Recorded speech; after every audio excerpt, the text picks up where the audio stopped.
안녕하세요. 저는 공과대학 건축학과에 재학 중인 20학번 최윤주입니다.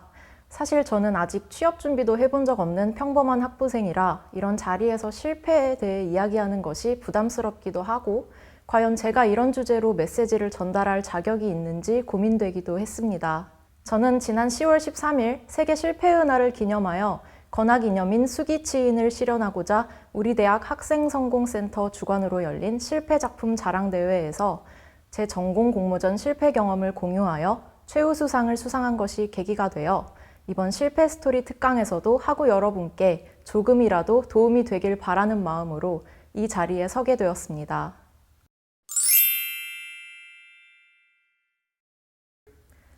가장 기억에 남는 건 아무래도 가장 최근에 실패한 작품인 것 같습니다. 지난 4학년 2학기 재학 중에도 학기 중에 시간을 내어 동기들과 같이 이탈리아 밀라노에서 정기적으로 열리는 해외 공모전에 참가했는데 학기 중 병행한 탓에 체력적으로도 많이 힘들었던 기억이 납니다. 급하게 마감한 공모전 작품이었지만 얼마 지나지 않아 1차 심사 통과 메일을 받았는데 안타깝게 입상까지는 이어지지 않아 개인적으로 더 아까웠습니다.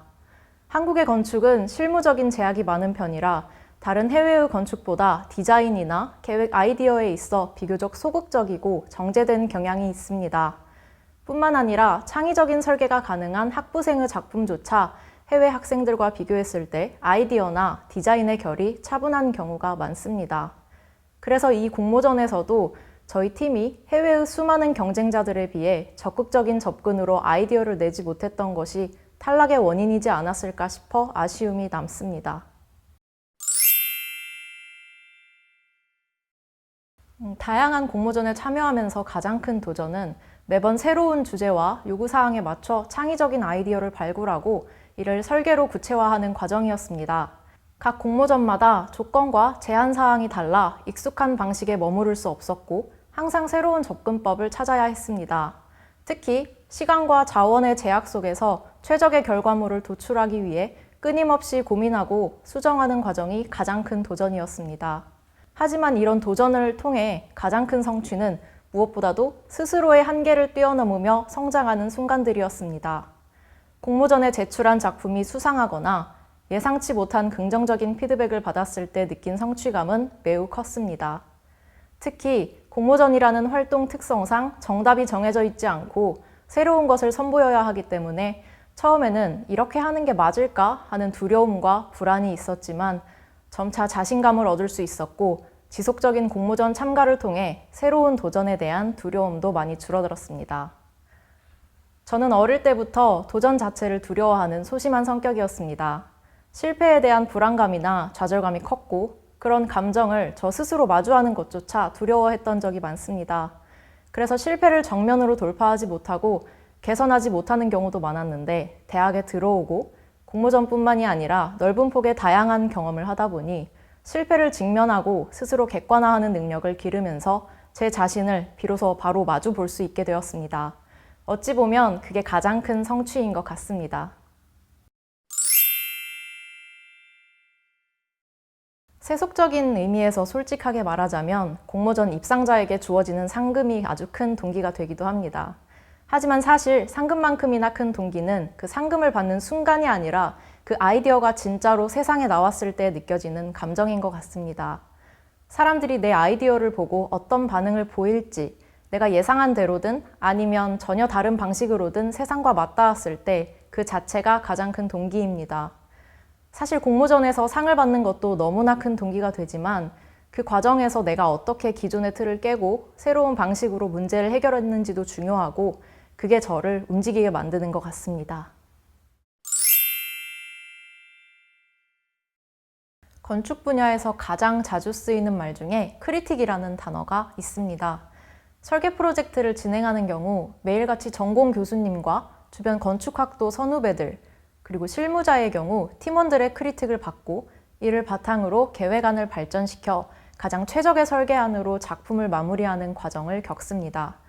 크리틱이란 단어엔 비평, 비판이란 뜻이 있듯이 말 그대로 개인적인 친분이나 감정을 최대한 배제하고 객관적인 관점에서 작품을 다각도로 평가하는 일종의 피드백 과정이라 할 수 있습니다. 크리틱은 주로 부족한 점이나 개선되어야 할 점에 대해 초점을 두고 진행되다 보니 이 크리틱 과정을 통해 제3자의 관점에서 발견된 자신의 부족한 점을 인정하고 이를 개선해 나가는 것이 바로 실패를 극복하는 능력과 직결됩니다. 건축은 단순히 개인의 작품이 아닌 다양한 이해관계자들과 협업하여 최적의 결과물을 만들어내야 하는 분야입니다. 따라서 실패를 두려워하지 않고 오히려 이를 성장의 발판으로 삼는 태도가 중요합니다. 실패를 통해 얻은 교훈은 더 나은 설계를 가능하게 하고 나아가 프로젝트의 성공을 이끄는 핵심 요소가 됩니다. 이런 이유로 건축 분야에서 실패를 인정하고 극복하는 능력은 성공의 중요한 열쇠라 생각합니다.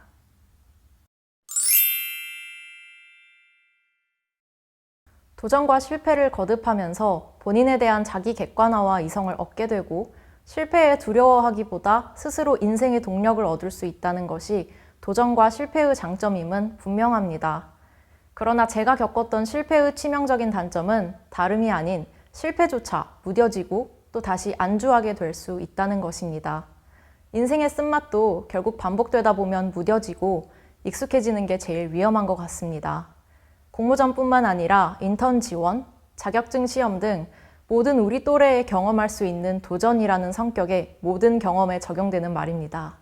저 또한 처음 공모전에서 입상하지 못하고 떨어졌을 때 떨어진 것에 대한 억울함과 분함에 심장이 쿵쿵거리고 그게 결국 오기가 되어 다음 공모전을 좀 더 열심히 준비하게 하고 스스로를 보완하게 하는 밑거름이 되었지만 사실 대학 다니는 4년간 반복적으로 경험해온 실패 중 하나였기 때문에 5학년을 코앞에 둔 요즘 들어 공모전에 참가하면 마인드셋 자체가 처음 낙선해서 실패를 경험했을 때의 충격보다 덜할 수밖에 없는 것 같습니다.